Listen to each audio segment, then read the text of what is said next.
I've been waiting. I've been hoping that we could do this episode for years. Going back to a Beer Brackets Christmas episode that we filmed, I opened the Fuller's Vintage Ale 2022 edition. This, what we have in front of us, is an extremely rare treasure of a beer from the Fuller's Brewery in Chiswick, just outside of London, England. Every year since 1997. Okay, this is beer story time. Okay? Every year since 1997, Fuller's has been making a beautiful bottle-conditioned ale. Unlike their other brews, unlike the London Pride, unlike everything else that they do, every year the recipe changes, my friend. And it is made with local British ingredients that change every year. And this is like a collector's item for people in the UK. I've seen some YouTubers talking about it the past couple of weeks. Every year they buy this one, and they have been for almost 20 years. Some people age it. They keep it in their cellars for years and years and years and years and compare the later versions versus the newer versions. Today we are going to be opening this 2024 version, and we're going to be reviewing it, and I can't wait. I'm excited, man. First of all, thank you so much for getting that for me, because we got to say that I wasn't able to find this around here, at least recently. I haven't. I know at a certain point they had it here. I remember while I was working at the beer store. But luckily, you came to visit here recently to celebrate my birthday, and you were so kind to bring me this bottle so we could review it together. And what perfect 2024, the year of a great birthday for me. So that's awesome. This beer has been on a journey. Okay, I had to drive to Ontario across provincial borders to get this. Brought this back, flew to Florida, brought this to you in Florida, and then at that point, we met, so we only had one night to hang out. It was a very quick trip coming down to see you for your birthday. We went to Barry House, and I brought this beer in, you had it in a beer backpack. You almost left it at Barry House. That's true, my friend. I almost forgot it. You're right. We almost couldn't do this. Yeah, we were tasting beers with their social media manager and her husband. Yep. And then left at the end of the night when they were closing, and you left this on the bar, and the bartender came running out down the street while we're waiting for our Ubers. He was very, very kind. A beer archangel, I would say, my friend. A beer archangel. He was. Look, there's a lot that could be said about this, and there's a lot that doesn't need to be said about this. I think we need to just experience this. I think we need to just open this box and experience the gift of opening up this vintage ale. Let's do it, my friend. I'm ready when you are. So it's a 500 milliliter bottle coming in with 8.4% ABV. Very nice package here. Need the sounds here. Oh, look at this. Look at this beautiful bottle. Brewed beside the Thames River since 1845, the Fuller's Brewery. Nice. I like it. Has also best before date. Pretty cool. Look at that with the serial number of the bottle. That's pretty it's got neat. A serial number on it. Bottle conditioned. Beautiful. This is absolutely amazing. As with every vintage ale, this bottle conditioned beer is made to mature. Therefore, we always state a best before date. The flavors will continue to develop for many, many more years after that, though. Well, we're having it pretty fresh. That's pretty cool. Isn't this bottle amazing? It's just like, you always joke about how, you find like the small print on beer packaging, right? Like you just analyze everything. This is a treasure chest of information. It is, my friend. It is. And I love that the packaging also, it comes in, right? I think you mentioned this on the Christmas episode. It almost makes it look like a Scotch bottle. So this is kind of like a holiday tradition in the UK for this beer to come out. People buy these. They have them around Christmas time. So this, in our very early lead up to Christmas, man, we're going to have a couple of amazing episodes. And of course, our annual Christmas celebration gift exchange episode that'll be coming up in a couple of weeks. But what a way to kick off the lead up to Christmas, man. Perfect way to do that, my friend. Let's do it. Open up Let's this do it. Are you ready? Epic beer. Are you ready? I'm just going to take in every second of this. All right, let's do it. That cap. Oh, wow. Give that a smell. Ooh, this is very complex already from the get-go. Right? Almost kind of like a licorice, figs, orange peel, prunes. Like, to me, I don't know, it comes across a little bit more on the dark fruit. I'm sure there's also some orange peel there. I just haven't got to it yet, my friend. It's just like exploded. No, I get that too. Like sort of like that sweet to like almost sour sweet, like a raisin, a prune. Yeah. And but the malt character is what I think stands out, like just smelling here from the bottle. Oh. Just smelling from the bottle. But we need the glass, my friend. It's time. I can't wait to try this delicious beer gift. I just can't wait to see what this looks like. Oh, look at this. Look at this beautiful color. Whoa. Look at that. Look at that. Dark ruby red, tan colored head. What a beautiful looking beer. Ooh. Well, Aroma cheers. Aroma cheers, my friend. friend. What a treat. What a beer treat, buddy. I'm so happy to be getting to experience this with you. It is a beer treat, my friend. And I, again, thank you so much for gifting me with this wonderful beer treat. Look at that. What a beautiful beer. What do you think? This is going to be hard to describe. It's very complex. It has like elements that almost lean a little bit towards some Belgian beers, but not quite. It's almost like an in-between, a very light double and a classic rich English bitter with some way more prominent malt notes. Amazing hop notes. Like you said, it's extremely complex. I think the dark fruit, like prunes, raisins, plum, those are the predominant one, surrounded by this very rich maltiness. Oh. And then it has this, it's hard to describe, but I think the best note I can give it is a woody character to it. It's slightly... Yes, there's a very woody... I'm so happy you said that. You know, the inside of a barrel that has aged like some sort of spirit or beer, and you're smelling that like after it has been infused in those characters. A beer of this sort like deserves a 3 off the bat. We're not even thinking too much about it. Like, I mean, it's obviously masterfully done and incredible to smell. So you can't wait to jump in the glass. To me, that's a 3.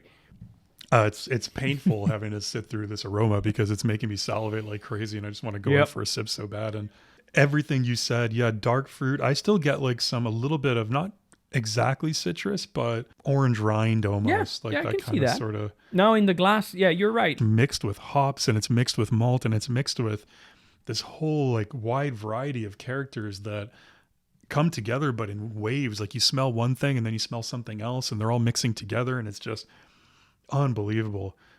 Some spice. It's a 3 on 3. I can't wait anymore, man. Let's go in and take a sip. Cheers, buddy. What a moment. What a Beer Brackets moment right here. Cheers to you. And again, thank you. Pleasure, buddy.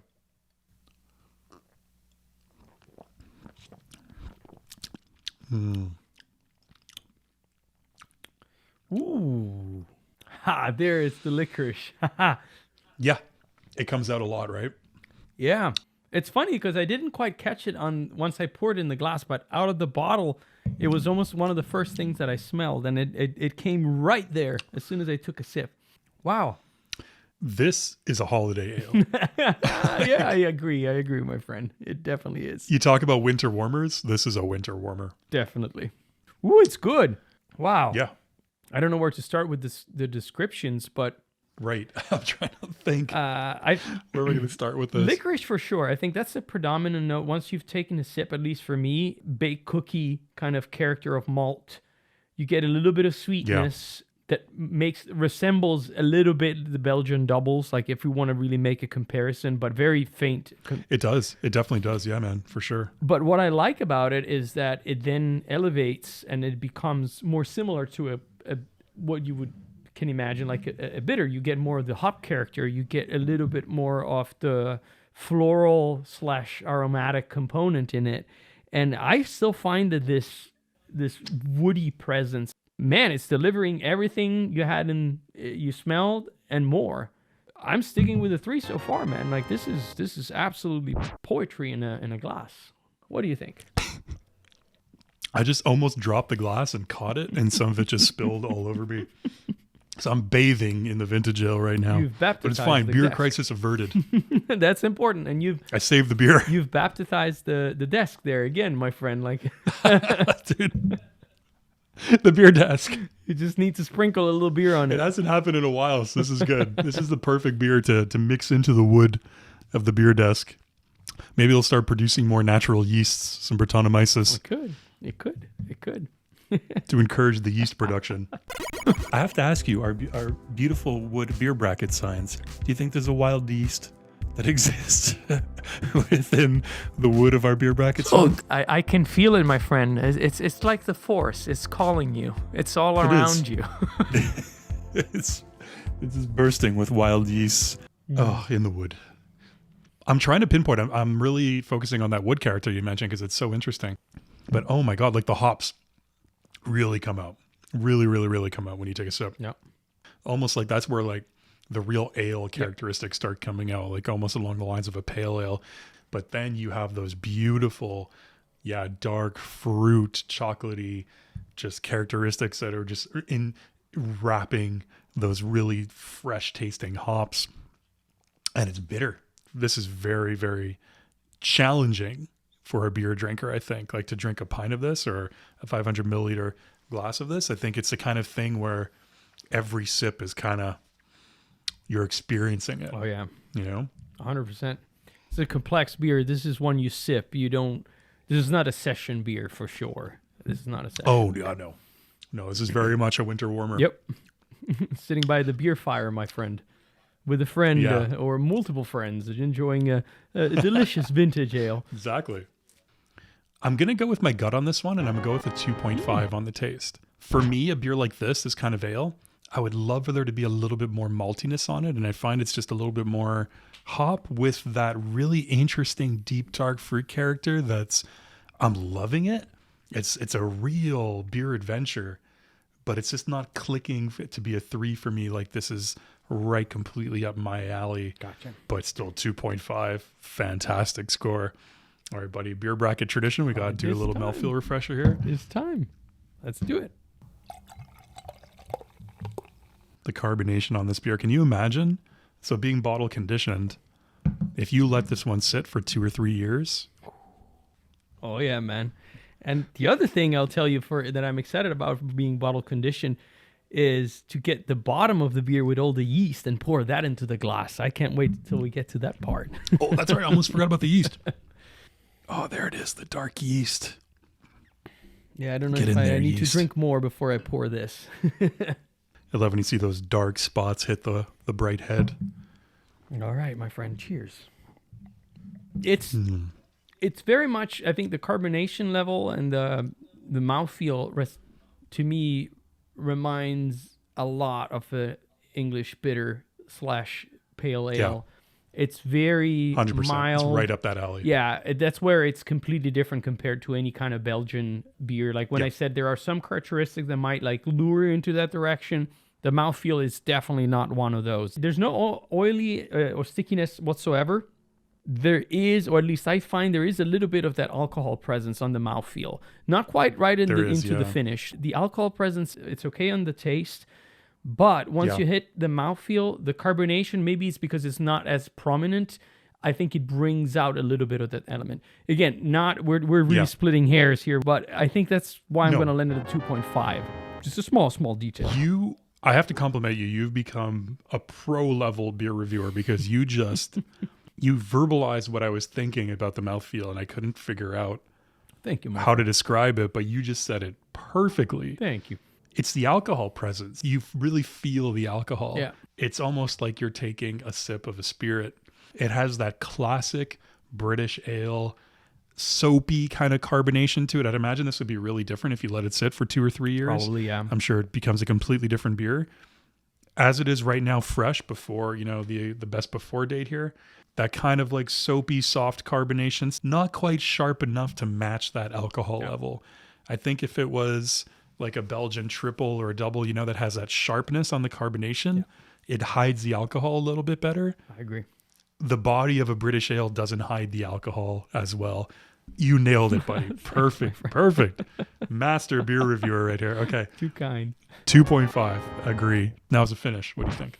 So see, the finish, my friend, as always, is where all the magic happens. I almost can tell that this beer is really meant to be aged.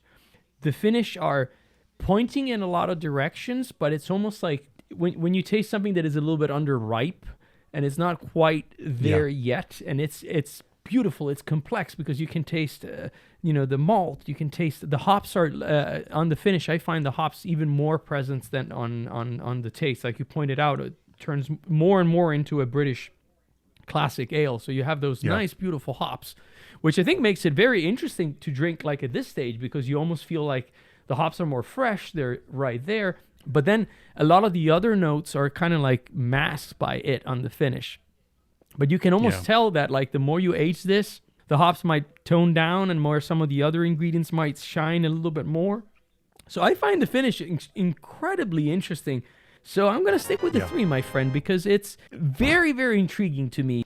No alcohol on the finish, which is really nice. It hides it very well. I think you nailed it, man. Like the hops, they get very, very bitter on the finish. Little bit of malt, but it's interesting. Like the mix, the play between the two just keeps you guessing. It's like every time you take a sip, the finish, you get a little bit something different. Yeah, you do. And which makes you just keep, for a beer like this, like a high ABV ale like this, that's full of character, it's important to make you want to keep going back in for another sip, for the finish to be varying and to be interesting. And it really achieves that. So I'll agree, man. For what it is, I will stick with a 3. So now as an overall beer experience for the Fuller's Vintage Ale 2024 edition, what do you think? Let me say, before I even get into this, this is a wonderful, wonderful celebration. I feel that I'm so glad that, first of all, that we were able to see each other here recently, but even more thankful that you brought this wonderful gift that really is going to become a beer memory. And I'm very thankful that we can try this together. So I think this is a wonderful beer. I think it's a beer that I'm going to be seeking for every year now, like to see, especially knowing that they change the recipe every year, potentially finding some to age. It's a beer that has a lot of stories to tell and that new things that will come. Absolutely. It deserves a 3 because, like you said, there's not many beers in the world that are, considered iconic by a lot of people. And I find that while there might be some small things that you might like or not like, this is definitely one that stands out like in the beer history. Thank you again for bringing this delicious beer to me, my friend. Of course, man. Of course. You're very welcome. That's what good beer explorer friends do. And that's what we've been doing for years. And that's why this beer breakfast is such a beautiful thing. How can it not be a 3-on-3 beer experience from beginning to end? I mean, look, from the packaging to the history to the fact that it's bottle conditioned, that it's a different recipe every year. You look at the ingredients on the back of the box, there's only 5 ingredients to speak of. Like, it's pretty amazing. The fact that everything's local to Britain as well is just unbelievable that they do this every year, that they've kept the tradition going for just under 20 years now. It's a beautiful, beautiful thing. Stories and legends go a long way in a beer experience, and it challenges you. And if you're looking to be challenged as a beer drinker, this does it. Glad that you think the same, my friend. And cheers again. All right, calculating our final scores here. For Alessandro, was a 4.83 on 5, which is an outstanding beer in our beer rating system. And for myself, it was a 4.66, slightly lower, but still in that outstanding beer range. And man, is this ever an outstanding beer. Everybody let us know down below. Have you tried the 2024 edition of the Vintage Ale from Fuller's? Have you tried an earlier edition? Do you have any aging in your cellar? I'm sure we're going to get a lot of activity from our UK viewers on this video, so let us know. Have you gotten past editions? What do you think of this one? And whatever you do, click that beer bell, because the beer bell is going to let you know when we're hanging out in the pub. If you want to come back sometime in the future and have another beer with us in this beautiful Beer Brackets pub, then the bell will let you know. And I'll tell you what, my friend, maybe somebody watching this video right now is tasting the 2025 version of this beer, or 2026, or maybe who knows? Like, who knows? That's right. That's right. Are you in the future? Are you in the future? Are you drinking future beer? Let us know. Let us know down below. Let us know what you think about it. And no matter what, future or past, don't forget to close your beer brackets. That's right. Cheers, everybody. Cheers. Done. Oh, that was awesome. Amazing, man. Amazing episode.